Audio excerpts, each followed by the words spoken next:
India में आजकल trend चल गया है गेमिंग स्मार्टफोन्स का। पहले ना हमें जब गेमिंग करनी होती थी तो हम लैपटॉप पर करते थे, टीवी पर करते थे, लेकिन आजकल इतने एडवांस फोन्स आ गए ना कि उन पे गेमिंग एक्सपीरियंस बहुत इंटरेस्टिंग और एडवांस होता है। लेकिन पहले जब गेमिंग फ़ोन आते थे तो उनका प्राइस हाई रहता था, आपको 50 से 60 हज़ार रुपये पे करने पड़ते थे।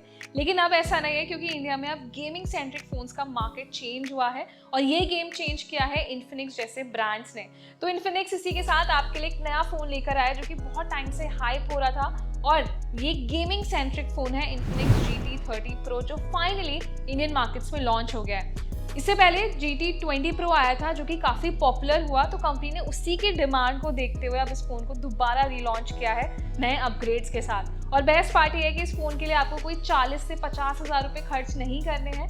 ये मिड रेंज प्राइस सेगमेंट में आता है और गेमिंग लवर्स के लिए अफोर्डेबल फ़ोन है। स्टार्टिंग प्राइस है 25,000 रुपीज़। थोड़ा स्टोरेज आपको और चाहिए तो आप थोड़ा सा और मनी स्पेंड कर सकते हैं। 27,000 के प्रॉक्स उसका प्राइस जाता है। अब बात करते हैं इस फोन में खास क्या है। देखिए, बहुत सारे इंटरेस्टिंग फीचर्स हैं। सबसे पहली बात, आपको एक डेडिकेटेड गेमिंग चिपसेट दिया गया है। MediaTek का एक स्पेशल चिपसेट मिलता है, Dimensity 8350 अल्टीमेट चिपसेट। देखिए, ये चिपसेट ना पहले भी कुछ फोन्स में देखा गया है। इससे बेस्ट पार्ट ये है कि इंजन काफ़ी पावरफुल रहता है, हाई क्वालिटी गेम्स को सपोर्ट करता है, हैवी ग्राफिक्स को सपोर्ट करता है और साथ ही में फ़ोन की बैटरी को भी मेंटेन रखता है। अब देखिए, ज़्यादा हैवी गेमिंग करेंगे तो ज़्यादा रैम की रिक्वायरमेंट होगी, तो 12GB plus 12GB virtual RAM आपको मिल जाती है। मतलब इन टोटल 24GB रैम का फ़ायदा आप ले सकते हैं। अब देखिए, GT का मतलब ये होता है कि ये गेमिंग सेंट्रिक फ़ोन है और गेमिंग फीचर्स चाहिए, तो उसमें कुछ गेमिंग मोड्स दिए गए। हमारे पास फ़ोन नहीं है, वरना हम आइडियली आपको बहुत बेटर तरीके से इसके फीचर्स बता पाते। लेकिन कंपनी ने बैटरी फीचर्स पर फोकस किया है। लास्ट ईयर के कंपैरेटिवली इसकी बैटरी को इम्प्रोवाइज़ किया है, तो इस बार आपको फ़ोन में थोड़ा स्लाइटली बड़ा बैटरी साइज़ मिलता है। 5500 mAh बैटरी है, जो कि ऑफ कोर्स आपको एक अच्छा बैटरी बैकअप देगी अगर आप लॉन्ग टाइम तक गेमिंग करते हैं।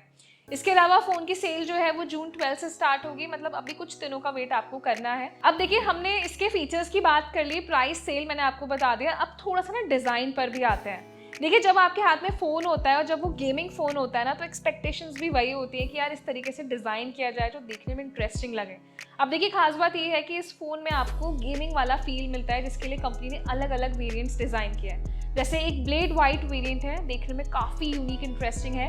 LED लाइट पैनल्स मिलते हैं, मतलब जब आप गेमिंग कर रहे होंगे ना और उसमें जो नोटिफिकेशंस आते हैं, गेमिंग में जो इफेक्ट्स आते हैं, उसके हिसाब से आपको फ़ोन में जो लाइटिंग है उसके इफेक्ट्स भी मिलेंगे, जो कि बहुत इंटरेस्टिंग फीचर लगता है। इसके अलावा इसका एक वेरिएंट लॉन्च किया गया है डार्क फ्लेयर, जो कि सबसे ज़्यादा हाइप और ट्रेंड हुआ है अपनी डिज़ाइन की वजह से। इसमें आपको मिलती है RGB LED लाइट, जो कि और ज़्यादा इंटरेस्टिंग इफेक्ट देती हैं आपको जब आप फ़ोन में गेमिंग करते हैं। अब देखिए, डिज़ाइन तो ऑफकोर्स गेमिंग फ़ोन अच्छा होना ही है, अच्छा डिस्प्ले भी रिक्वायर्ड होता है। तो देखिए, कंपनी ने मेंटेन किया है डिस्प्ले साइज 6.78 इंच की एक बड़ी स्क्रीन दी है, 1.5 के रिजोल्यूशन है और अंडर 25,000 में आपको 144 हर्ट्ज का हाई रिफ्रेश रेट मिलता है, which is a very good factor in a gaming smartphone.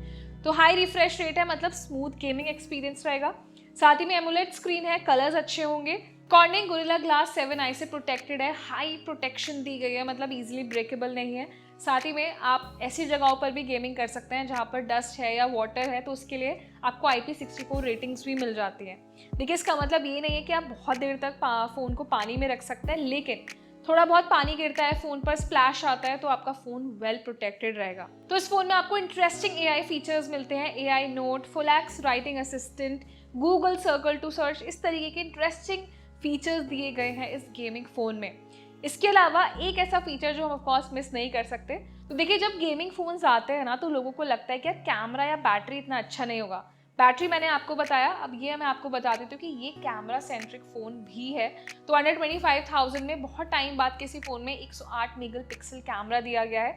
तो देखिए, इन्फिनिक्स ने ना किसी भी फीचर के साथ कॉम्प्रोमाइज़ नहीं किया है। प्राइमरी के साथ आपको एक अल्ट्रा वाइड लेंस भी मिलता है, साथ ही में 13 MP का फ्रंट कैमरा मिल जाता है। तो इस तरीके के काफ़ी इंटरेस्टिंग फीचर्स हैं जो इस फ़ोन में मिलते हैं। अब एक फीचर जो मैंने मिस किया ऑफ कोर्स, वो है कि आपको इस फ़ोन में वायरलेस और रिवर्स चार्जिंग भी दी गई है।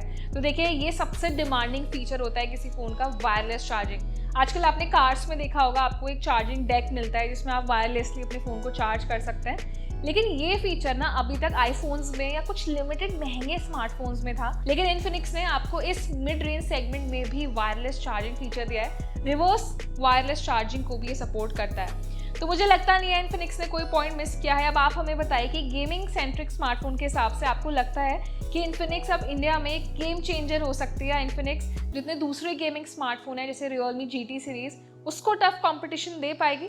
अपना एक ऑनेस्ट ओपिनियन हमें कमेंट सेक्शन में दें और गेमिंग लवर्स के साथ ये वीडियो शेयर करें, लाइक करें और ऐसे इंटरेस्टिंग वीडियोस के लिए हमारे चैनल को सब्सक्राइब भी करें।